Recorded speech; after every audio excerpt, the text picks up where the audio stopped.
Cheese cake, এই cheese কেকটা যেহেতু হচ্ছে আমরা বেক করব ভেতরে দেওয়ার জন্য, এইটার মধ্যে আমাদের কোনো বিস্কিটের লেয়ার বা এরকম নিচে যে বেইস, চিজ কেকের একটা বেইস থাকে সাধারণত, সেটার কোনোই দরকার নেই। আমরা জাস্ট 8 ইঞ্চির একটা প্যানে প্রথমে আমি যেটা করি, একটা ফয়েল দিয়ে প্যানটাকে লাইন করি, তারপরে তলায় হচ্ছে বেকিং শিট দিয়ে দিই। এটা হলে ফয়েলটা দেওয়া হয়, তাহলে হচ্ছে আপনার এখান থেকে উঠিয়ে ফেলাটা সহজ। এবং বেক করব সবসময় আমরা ওয়াটার বাথে। এখানে ভেতরে দেখেন, আমি এটা দিয়ে একটু দেখাই লাইভে। ওভেনের ভেতরে নিচে একটা ট্রেতে পানি দেওয়া, এবং এটা হচ্ছে গরম পানি দেওয়া, আর টেম্পারেচার হচ্ছে 140 to 145। চিজ কেক কিন্তু কখনো অনেক বেশি হিটে বেক করা যায় না, এটা হচ্ছে অল্প হিটে বেশি সময় ধরে বেক করা লাগে। এটা অ্যাবাউট অ্যান আওয়ার বেক হবে আর কি।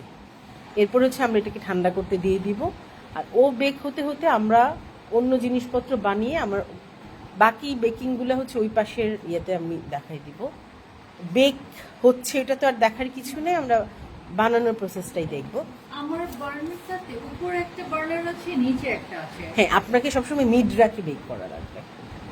না, আমি দুইটা চুলা একসাথে জ্বালাতে পারি না, তাহলে কি নিচেরটা জ্বালাবো নাকি উপরেরটা? নিচেরটা বেক করার সময় নিচেরটা বেক।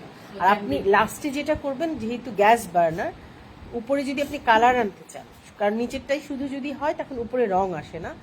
অনেকেই যেটা করে যে শেষের 5 বা 10 মিনিট আপনি নিচের বার্নারটা অফ করে দিয়ে উপরের বার্নারটা অন করে, তাহলে আপনার কালারটা আসবে।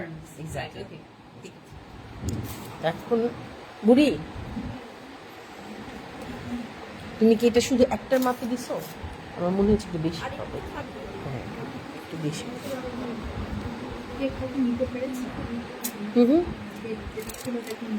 মানে আমার হাজবেন্ড আসছে নিচে, রুমি আছে নিচে, দেখা যাক।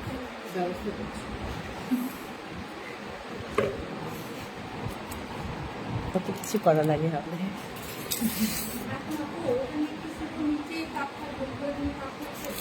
সরি, এটা উপরে নিচে দুইটাই হিট থাকে এবং মিড র্যাকে হবে আর কি।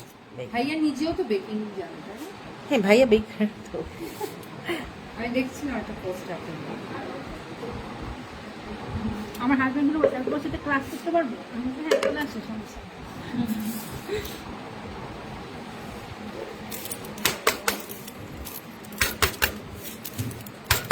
নর্মালি যে কোনো ব্যাটার, স্পেশালি যেগুলো একটু লিকুইড, সবসময় এরকম করা লাগে দুইটা কারণে। এক হচ্ছে লেভেলটা সমান হয়, আর এক হচ্ছে ভেতরে যদি বাবলস থাকে সেটা বের হয়ে যাবে।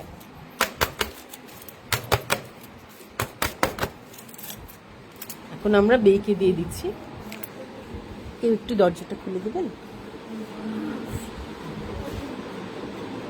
Thank you.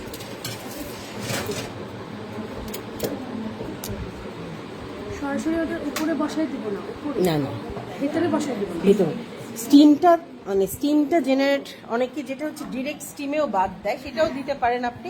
কিন্তু আমি যেটা করি, আমি আর একটু লম্বা বেক করে ডিরেক্ট স্টিমে না দেই না, তাহলে হচ্ছে ভেতরের টেক্সচারটা অনেক সফট থাকে। মানে এগুলো হচ্ছে ডিরেক্ট স্টিমে দিলে আর একটু স্টিফ হয় আর কি চিজ কেকটা। আমি চাই না ওরকম, যেহেতু এটা এমনিতেও চাচ্ছি যে এটা কেকের ভেতরে থাকবে, তো চিজ কেকও হবে কিন্তু test like a frosting as well. আচ্ছা, 1 ঘন্টা বেশি দেবেন? এটা 1 ঘন্টা থেকে 1.5 ঘন্টা, এটা কিন্তু আপনার ওভেনের উপর ডিপেন্ড করবে। সো আপনাকে একটু টেস্ট করে দেখতে হবে। ময়দা দিয়েছিল? না না, এটাতে কোনো ময়দা নেই। আমি কি করে বুঝবো যে 1 ঘন্টা না 1.5 ঘন্টা না 2 ঘন্টা? সেটা আমি দেখাবো যখন আমরা বের করব, কি দেখে আমি বের করব সেটা আমরা দেখাবো। আচ্ছা, চিজ কেক বেকিং এর এই পার্টটা এখানে শেষ। এটা আমরা যখন প্রত্যেকটা আমি আলাদা আলাদা লাইভে রাখছি যাতে আপনারা আবার দেখতে সুবিধা হয়। তো এটা